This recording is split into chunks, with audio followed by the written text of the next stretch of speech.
di Indonesia kripto dianggap sebagai aset atau komoditas, bukan sebagai mata uang dan juga bukan sebagai alat pembayaran. Jadi perlakuannya sama dengan komoditas lain, yaitu seperti emas, perak, saham mungkin, dan juga yang lainnya. Nah, karena hal tersebut, kripto menjadi objek pajak yang perlu dipajaki melalui PMK 68 tahun 2022.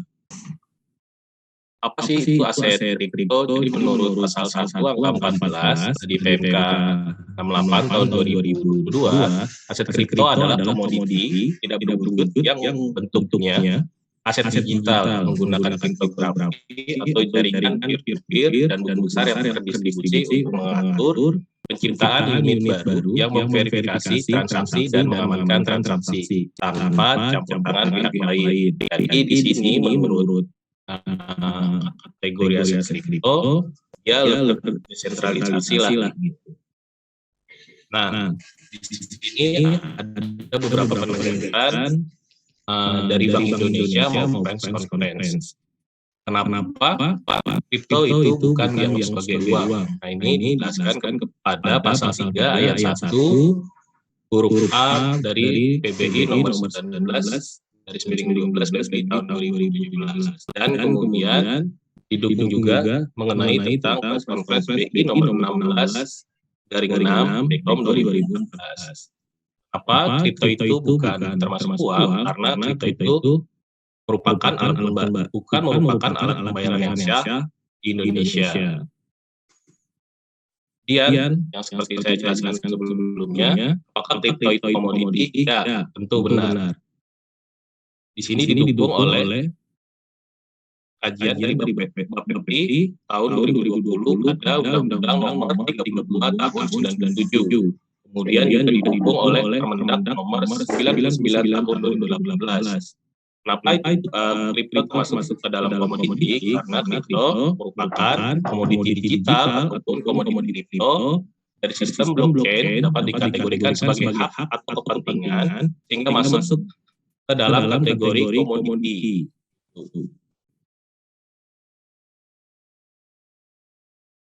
Nah, di sini ada perbedaan antara penjual dan pembeli aset kripto. Nah, kalau di sini penjual adalah orang pribadi atau badan yang melakukan penjualan dan atau pertukaran aset. Kemudian pembeli aset kripto adalah orang pribadi atau badan yang menerima atau yang seharusnya menerima penyerahan aset kripto dan yang membayar atau seharusnya membayar harga aset kripto tersebut. Ini juga ada perbedaan antara pedagang maupun penambang. Nah, pedagang yang dimaksud di sini adalah exchange yang ada di dalam negeri seperti mungkin itu dan teman-teman yang lain. Nah, pedagang fisik aset kripto ini adalah pihak yang telah memperoleh persetujuan dan dapat yang berwenang sesuai dengan ketentuan peraturan perundang-undangan yang mengatur mengenai perdagangan jangka komoditi untuk melakukan transaksi aset kripto baik atas nama diri sendiri atau memfasilitasi transaksi penjualan aset kripto atau pembelian aset kripto. Kemudian penambang aset kripto adalah orang pribadi atau badan yang melakukan kegiatan verifikasi transaksi aset kripto untuk mendapatkan imbalan berupa aset kripto baik sendiri-sendiri maupun dalam kelompok penambang aset kripto. Ini yang bisa disebut sebagai mining pool itu. Nah, ini salah satu unsur kripto dikenakan pajak PPN karena kripto termasuk barang tidak berwujud.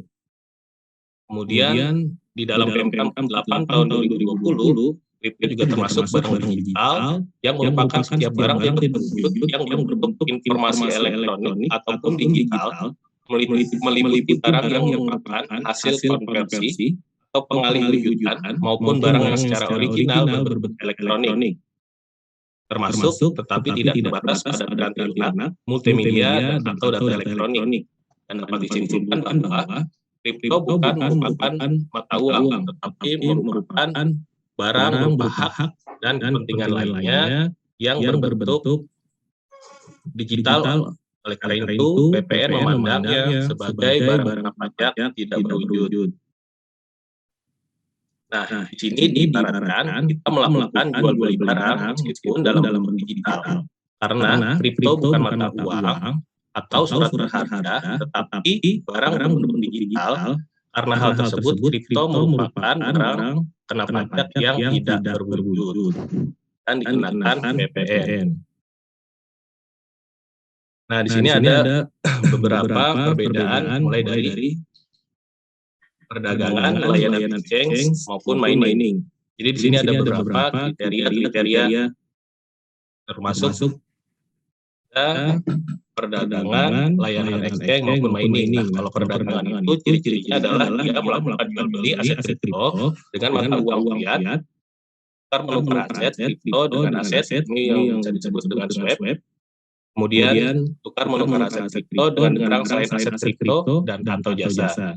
Kemudian layanan exchanger yang ada di Indonesia maupun yang ada di luar negeri, yaitu ciri-cirinya adalah dia melakukan jual beli, kemudian tukar menukar juga aset kripto, kemudian sebagai dompet elektronik gitu. Nah, exchanger ini yang di dalam negeri itu sebagai pemungut pajak atas perdagangan aset kripto. Nah, exchanger ini dia melakukan pemungutan yang diatur di dalam peraturan perundang-undangan PMSA.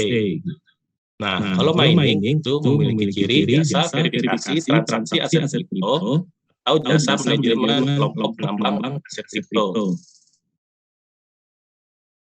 Nah, di sini adalah salah satu contoh perusahaan perdagangan aset kripto yang terdaftar di Bapepti. Salah satu contohnya adalah Indodex, Kripto, Zipmax, Index, Pintu, Luno, Coinku, dan yang lainnya. Nah, di sini ada ciri-ciri aset kripto yang terdaftar di Bapepti.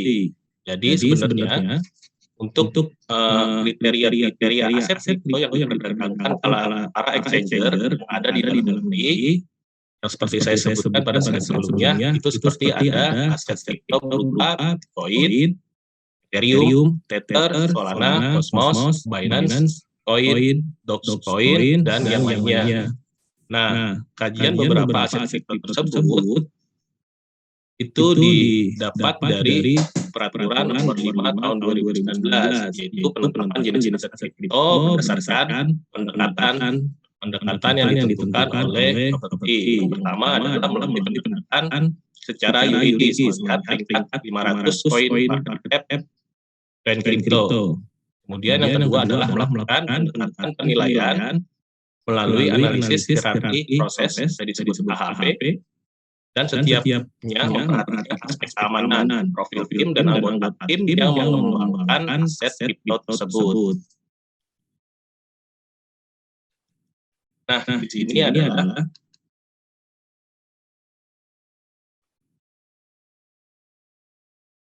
pajak, syarat pajak PPN dan PPH untuk aset kripto, baik yang terdaftar di Bapepti maupun yang tidak terdaftar di Bapepti. Untuk ketentuan PPN yang terdaftar di Bapepti adalah 0,11%, kemudian yang tidak terdaftar adalah 0,22%. Kemudian untuk pajak PPH 22 final untuk pedagang kripto yang terdaftar di Bapepti adalah 0,1%, kemudian yang di luar dari Bapepti adalah 0,2% dari nilai transaksi aset kripto. Jadi di sini yang dikecualikan sebagai pemungut PPH adalah PPMSA, yaitu exchanger yang melakukan pungutan yang terdaftar di Bapepti, yang fungsi sebagai wallet saja atau mempertemukan penjual pembeli dalam memfasilitasi transaksi yang seperti saya jelaskan sebelumnya, yaitu seperti perdagangan exchanger, itu Index, dan seterusnya. Kemudian besaran tertentu pajak pertambahan nilai, pajak masukan, semua dengan sekiranya aset kripto tidak dapat dikreditkan oleh penjual. Nah, di sini ada salah satu contoh mengenai transaksi aset kripto yang diperdagangkan oleh exchanger dalam negeri. Contoh, penjual A menjual 1 unit koin B seharga 10 juta pada pembeli B. kemudian transaksi dilakukan di Exchange X, yaitu salah satu contohnya mungkin Indodex atau itu sebuah platform perdagangan fisik aset kripto PFA yang terdaftar di Bapepti. Nah, Exchange X di sini memungut PPN dari pembeli B, yaitu 10 juta dikali 0,11% sama dengan 11.000. Kemudian untuk PPH pasal 22, penjual A nilai 10 juta yang dijual tersebut dikali 0,1% sama dengan 10.000. Dan perlu dicatat di sini dalam transaksi tersebut, dalam transaksi swap, kedua belah pihak menjadi penjual dan juga pembeli. Di setiap pihak dikenakan PPN dan PPH. Kenapa? Karena di dalam transaksi tersebut ada dua transaksi, yaitu penyerahan dan juga penjualan. Kemudian jika exchanger bertindak sebagai penjual pembeli, maka ketentuan pajaknya sama dengan ketentuan perdagangan aset kripto. Sederhananya, pihak yang melepas aset kripto adalah penjual kena pajak penghasilan, dan pihak yang menerima adalah pembeli kena pajak tambahan nilai. Dan di sini juga ada contoh kedua. Di sini pihak A memiliki 0,5 kripto Y, melakukan transaksi tukar-menukar swap dengan pihak B untuk 15 kripto Z. Pada tanggal transaksi diketahui konversi ke rupiah nilai 1 koin aset kripto Z adalah 4 juta. Kemudian transaksi dilakukan di Exchange X, sebuah platform PFA yang terdaftar di Bapepti. Nah, di sini Exchange X ini akan memungut. Diketahui nilai transaksinya adalah 15 dikali 4 juta sama dengan 60 juta.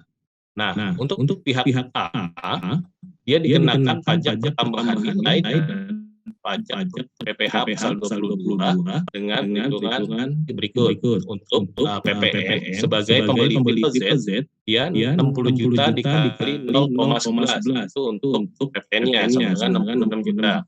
Kemudian PPH pasal 22 sebagai jual kripto Y, yaitu 60 juta dikali 0,1% sama dengan 60.000. Dan pihak B ini untuk aspek PPN dan PPH dia sebagai pembeli dengan 66 juta. Kemudian untuk PPH-nya kenakan sebesar 0,1% dari 60 juta rupiah, yaitu 60.000. Nah, di sini untuk pajak PPN dan PPH ada berbagai macam contoh layanan jasa dan penghasilan yang jasa untuk exchanger. Jadi ada dua. Untuk PPN dan PPH-nya. PPN dia dari jasa kena pajak pada umumnya. Ketentuan PPN sesuai dengan mekanisme umum PPN seperti pengukuhan PKP, pengukuhan PPN-nya dari penerimaan jasa ataupun penyetoran PPN dan pelaporan PPN-nya. Untuk PPH, penghasilan berupa imbalan atas jasa yang disediakan oleh exchanger. Jadi di sini ada jasa yang disediakan oleh exchanger tersebut, merupakan objek pajak penghasilan yang dikenai PPH sesuai ketentuan dan tarif umum, yaitu dan untuk contoh layanan jasa dan penghasilan di sini ada terdapat jasa penyediaan sarana elektronik yang digunakan untuk transaksi aset kripto, jasa penarikan dana withdraw, penyerahan jasa deposit, penyerahan jasa peminjaman transfer aset, kripto antar dompet elektronik yaitu e-wallet, penyedia dan atau pengelolaan media penyimpanan aset kripto atau dompet elektronik, jasa lainnya semua dengan aset kripto. Nah, di sini juga ada pajak atas transaksi para penambang, yaitu miners. Miners itu dapat diklasifikasikan berupa penghasilan dari sistem aset kripto, berupa block reward, imbalan atau jasa pelayanan verifikasi transaksi yang disebut dengan transaction fee, imbalan atas manajemen kelompok penambang aset kripto, mining, atau penghasilan lain dari sistem aset kripto dan penghasilan lainnya, dan besaran PPN dan PPH dua-dua final, yaitu untuk PPN sebesar 1,1% dikali nilai berupa uang atau aset kripto yang diterima. Kemudian untuk PPH dua-dua finalnya adalah sebesar 0,11 gitu dari penghasilan yang diterima atau diperoleh.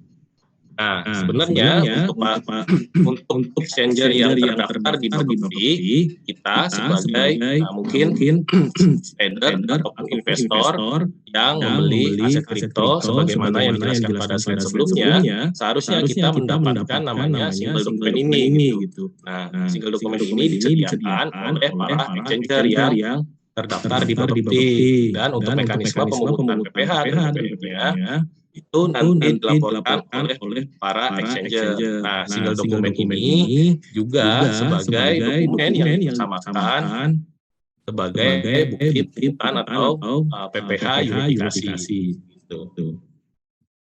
Dan mekanisme pelaporan PPMSE untuk exchanger itu untuk penyebarannya paling lambat tanggal 15 bulan berikutnya setelah masa pajak berakhir. Kemudian untuk laporan PPN atau PPH 22-nya adalah setiap tanggal 20 setelah masa pajak berakhir. Kalau untuk PPN, ini jenis PPN-nya itu 11.00 PUT. Ini belum berbeda dengan PUT yang lain. Dan untuk PPH 22-nya, dia melalui mekanisme PPH unifikasi.